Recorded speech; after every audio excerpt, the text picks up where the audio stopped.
ladies. Hi. I didn't even touch up anything. I did not touch up anything. This is the real me. But I have silver and I'm wearing gold today, so I have to cover that up. Anyway, I'm going to do a very, very quick, not kind of a tutorial. I don't know what you would call it if it's actually a tutorial. How you doing? Sorry, I always do that, don't I? You can have a coffee, a tea, and orange juice. An iced coffee. I have an iced coffee today. That's one of my faves. It's iced coffee. At Chick-fil-A, they've got an awesome one that they add vanilla. So I add it to mine, and it's delicious. Delicious. Okay. And then, I want to go over some things with you. Didn't mean to have such a quick start. I know I need to always say, how are you doing? And you have a chance to say, I'm fine. And some people would say, well, Beth, you can't hear them and they can't hear you. But we kind of can, can't we? We kind of, you, me, you, me, you. We transfer to each other. Like I got from, it was Cocoa Pink today, said happy Thursday. And I thought, how cool that we just know each other and we talk back and forth. I love that. Okay, so I'm going to do a very quick brush review. Why? To make sure that each of you know what to use your brushes for. Now, I'm not a professional makeup artist. And so I couldn't tell you the difference between synthetic and natural hair, except that I believe synthetic picks up the product better if it's like a foil type product or a shimmer product. And for blending, it might be better to, or the softness, it might be better to have the natural hairs. People who want to go cruelty-free, you can do cruelty-free synthetic brushes, and they are so soft and dense nowadays. I don't think you can tell the difference, but you know, somebody at MAC or whoever does the professional brushes that have the real hair in them, or pony hair. I don't want pony hair. Leave the ponies alone. Anyway, they may tell you, hey, we don't hurt them, we just trim their hairs. I don't know. But I'm going to go ahead and tell you about each one of the brushes from this kit, which was one of the kits, as y'all may remember, that I just recently gave away.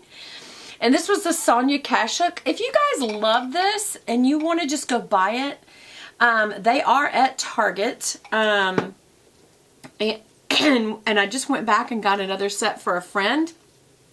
And it was one of 4 that were there. So there was 3 left after I got that one.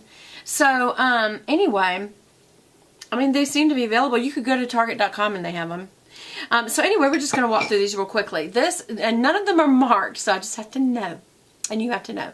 Obviously, the larger brushes are for a less precise application. So your largest brushes would be used for powdering your face at the end, like once you've done your face and you just want to powder it off, then you would use this. Or some people use this for their bronzer brush because they're not trying to get a precise cut in here. They're trying to just get an overall bronzer look, you know, where they do it here, there, down through here, and that is, they're just kind of basically putting a darker color on the outside of their face to frame it in some. And then they use a different one to contour and then of course blush. So that's what this is for. By the way, this is a great brush set, you guys. These are very, very soft and very dense.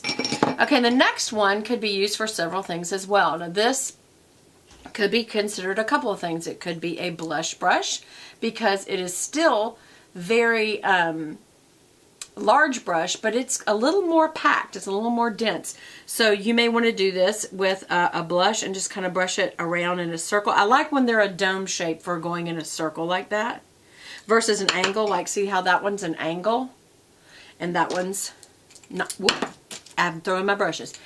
See the difference? You probably can see that since they're white end, you can see it better if I kind of put it on either side of my face.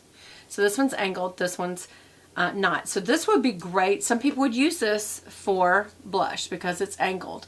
But I would use this one as your contour and just contour with this.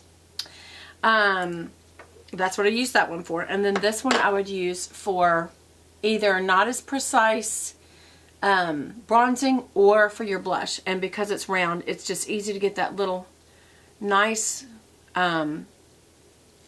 blush look. The other thing is some people may use this for putting on their cream or liquid foundation, and it would be great for, you know, packing it in because it's very dense as far as applying it and smoothing it out. Other people who like a foundation brush that is more like a paddle brush, they might like this for that because this is extremely packed. And then you have the next size down, which again, this is better for cutting in. So you could cut in with this one like that. And there's the difference in those two. By the way, my darling husband, who shall put his face in, put your face in here. Show people how sweet you are. Hi.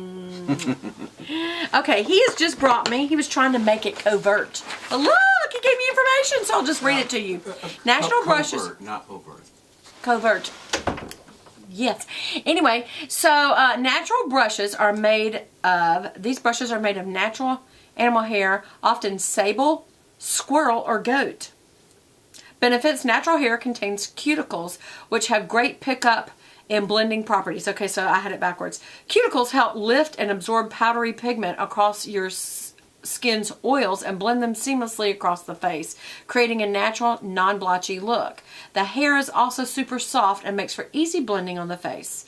Best uses: natural brushes are best used for applying powder-based makeup such as eyeshadow, finishing setting powder, powder-based blushes, and bronzers. And it's got some recommended product recommendations. It's got Maybelline Expert Tools Face Brush, Giorgio Armani Blender Brush, and Shu Uemura Natural Brush 20H. Synthetic brushes are made of typically man-made fibers like nylon, Taclon, and polyester fibers. The benefits are synthetic brushes are unique in that the bristles naturally gravitate towards each other, allowing for more precise, smooth, and streak-free application because the hair's precise properties. They are great for angled or sharp cut-in brushes. The best uses for these faux hair brushes are ideal for liquid products like foundation, cream blush, or gel eyeliner. These synthetic hairs are not as porous as natural hairs, so they don't soak up much makeup or get clumpy or gunky. That could save you some money in the long run as they use less product. So keep all of that in mind. You may have to watch this a few times because I just said all that so fast. So we'll keep going. Anyway, so here is the larger, here is the smaller. Again, how you choose to use your brushes is up to you. Do I look like a caterpillar? And look, I went away into a cocoon. And then I come back and I'm a butterfly. And I had no idea when I was a worm that I was going to be a flying beautiful thing. And that is why I wear the butterfly so much, because it reminds me of when you are born again in Jesus Christ, that before you were this worm of a person and you had no idea that you could become a person that would one day go to heaven, and that you are completely different than you were before. And I'm sorry, I got off on a major tangent. Back to the butterfly and worm. No, wait a minute, sorry. Back to these brushes. Okay, so there's that. All right, and then what was the other ones? These are the eye brushes. This is kind of, some of them are obvious. This one can be used for a couple of things. This one is very, very, very, very, very, very, very, very tiny. Here, I'll put it out to the side so you can see it better since it's got a white end. It actually blends into my hand when I put my hand behind it.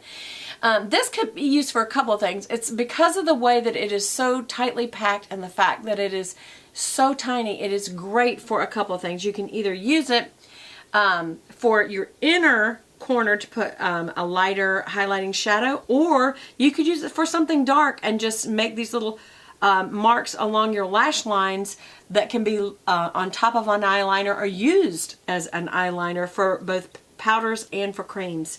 So that could be used that way. The next one up from that, size-wise, would be a pencil brush. Oop, I'm going to just do it out to the side there so you can see it. And they're very pointed and very tiny, and they're great for putting product underneath the lash line and doing the outer V. And sometimes also going to lash line with a dark color to kind of back up the lashes or a liner. And then the next one up would be this angled brush, and you can use this for so many things, but one of the things I really love to use it for is to blend right here between the highlighter and the crease, that space right there, just so it's not such a harsh line. And I love that, and then also blending out this too. So I love an angled brush for there. Some people use their dome blender for that, and they also can use the dome blender, which is just a rounded dome brush, because it is, again, it's not as precise. It's going to blend out all this. You don't want to over blend with something of this size though, because any color that you have in the crease, when you blend it out, you may muddy it. So it may, you know, if you blend a whole bunch of colors together, you're going to get brown. And some people may want brown, but if you've got like greens and yellows or pinks and whites, and you blend it too much, then you have just muddied the area that you made so precise. So it's better to use something a little smaller. Look at the difference between these two. So that you can blend out that edge and you don't have a line, but at the same time you don't blend the colors together. I'm hating having glasses, I just have to tell you. All right, then the last two are this, which is kind of like a large fluffy brush, and you can use it again for so many things. But what I like to use this one for is the crease, and what I do is take whatever that color is and use it as a transition color, and I literally come down from the front of the brow into the crease and then out here, and then I swish it back and forth. And what that does is give me a backdrop. I use this first for my transition color. So usually it's a caramel color, a taupe color, a gray that's very light, a pink tone that's very light, or a lighter shade of any bright color. So if I have green or blue, it's a lighter color. And then this is to really pack it on, and you can use that edge to go under and also to go in the crease. This is great to use for a crease, or you could use it for a concealer brush. But sometimes because it's flat, I will pack it on. I'll use either some eye drops or some MAC Fix Plus to really add on to the lid. Or you could use it also to